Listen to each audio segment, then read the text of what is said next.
Hello, everybody. I am Dr. Greg Sloop, and it is time for Live at 5 on this Tuesday, the 23rd of April, 2024.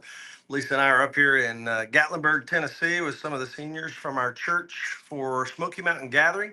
Looking forward to all the festivities and the friends that we'll see and the ministry that will happen tonight. I'm really looking forward to it. I hope you're having a great day wherever you are. Good to see Eva Fernandez, Gene Goodman already on here with us. Thank you for hopping online with us. It's always a pleasure to have you with us. Whoever you are and whatever time you may watch, it's our blessing and privilege to have you with us. Today we're looking at Genesis chapter 16, what I call the surrogate experiment. It's where Sarah, in chapter 16, verse 1, it says, "Now Sarah, Abram's wife, had borne him no children, but she had an Egyptian maidservant named Hagar. So she said to Abram, 'The Lord has kept me from having children. Go sleep with my maidservant. Perhaps I can build a family through her.'" Now, in the days of Abraham, slaves were considered part of the property or the family, if you will, of a landowner, of a person of worth. And so, therefore, if she was the maidservant to the wife of the house and the wife had not had children, this was not out of the ordinary. It was a little bit extreme, but it was not necessarily out of the ordinary. We see later on in the story of Israel or Jacob, he had two wives, and each of them had a maidservant. And Jacob had children by all four of the women. So it was not totally out of the norm, although it was a little bit unusual and something that perhaps I would not suggest we try to engage in today. Just would not be wise. But this was something that she tried to do to help God. Do you ever notice that sometimes when people don't have their prayers answered and they're trying to figure out why, they try to help God? Let me just put you on notice. God doesn't need your help. All he needs is your faith. He does not need your help. He needs your faith. And that's where Sarah failed, and so did Abram, because he did what she asked him to do. Abram agreed to what Sarah said. There it is. See, verse 3. So after Abram had been living in Canaan 10 years, Sarah, his wife, took her Egyptian maidservant Hagar and gave her to her husband to be his wife. He slept with Hagar and she conceived. So the deed is done. Hagar has become with child. Sarah should be happy. Sarah should know that God's will perhaps is being done because she helped him, which is a foolish thing to believe anyway. But nevertheless, that's where Sarah was. However, look at what happened in the latter part of verse 4. It says, when she knew that she was pregnant, she began to despise her mistress. Then Sarah said to Abram, "You are responsible for the wrong I am suffering. I put my servant in your arms, and now that she knows she is pregnant, she despises me. May the Lord judge between you and me." It's sort of like, to put it in modern terminology, hey, Hagar and I were friends. We were BFFs. We were closer than sisters. And then you had sex with her and she's pregnant and now she can't stand me. She hates me. I'm telling you, that's kind of what happened in that day. And she said, God will take care of you for this. God, may the Lord judge between you and me. Abraham had found himself in a real mess here, and he was going to have to figure out how to get out of it. So in verse 6, he just cops out. He says, "Your servant is in your hands." Abram said, "Do with her whatever you think best." And then Sarah mistreated Hagar. So Hagar, she fled from her.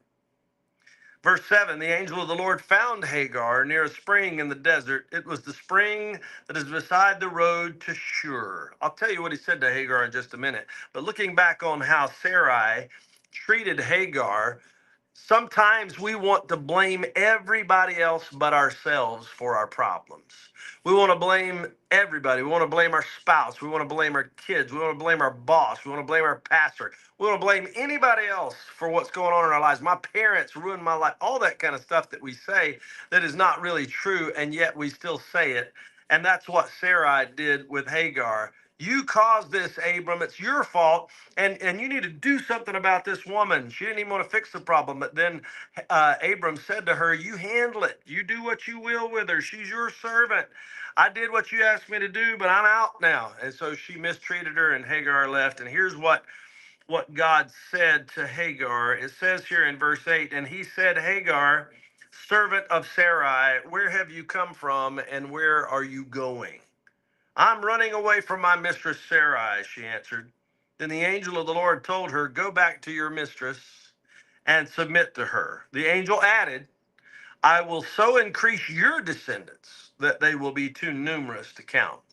Now, we believe that Muhammad, the founder of the Muslim faith, was descended from Ishmael, which was the son of Hagar, fathered by Abram.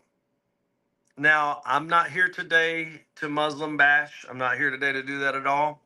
But you will find that the enmity, the stress, the tension between Muslims and Jews has never ceased since this moment. It has never ceased.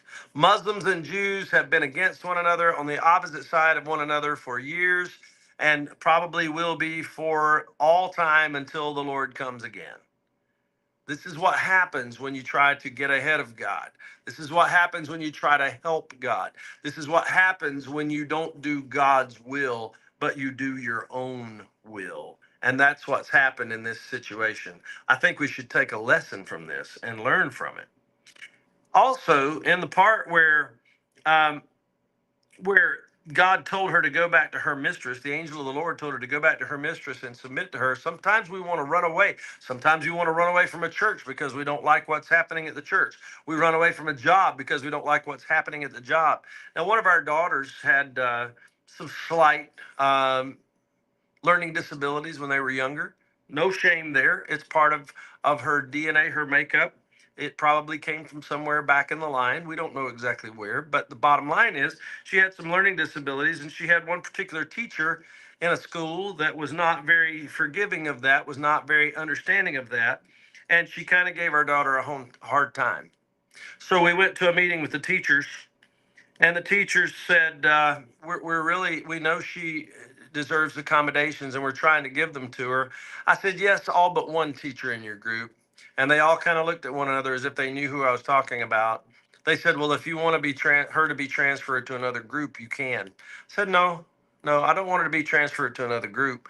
She needs to learn from adversity and learn how to work through things like this, because she's going to have a boss like this somewhere down the line.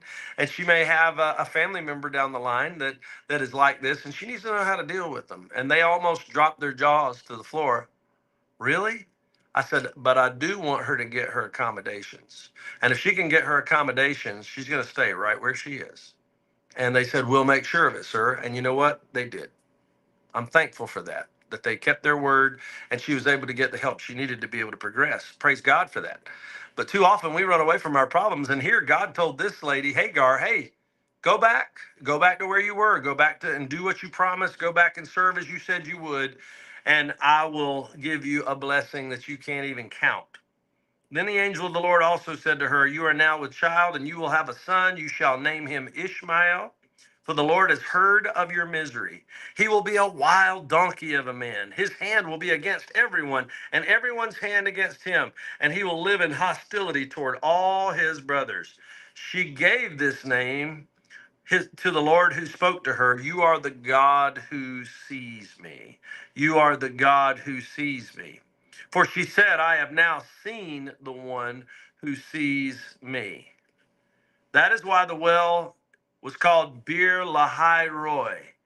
And it is still there between Kadesh and Bered. And Bir Lahai Roy means well of the living one who sees me.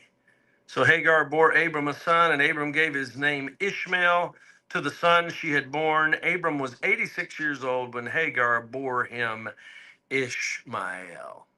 The Ishmael experiment, the surrogacy experiment. It didn't work out all that well in the long run. Didn't even work out all that well in the short run because there was so much tension and so much trouble. I'm telling you, Go with the plan of God. Trust the plan of God. Listen to the voice of God. Obey the command of God.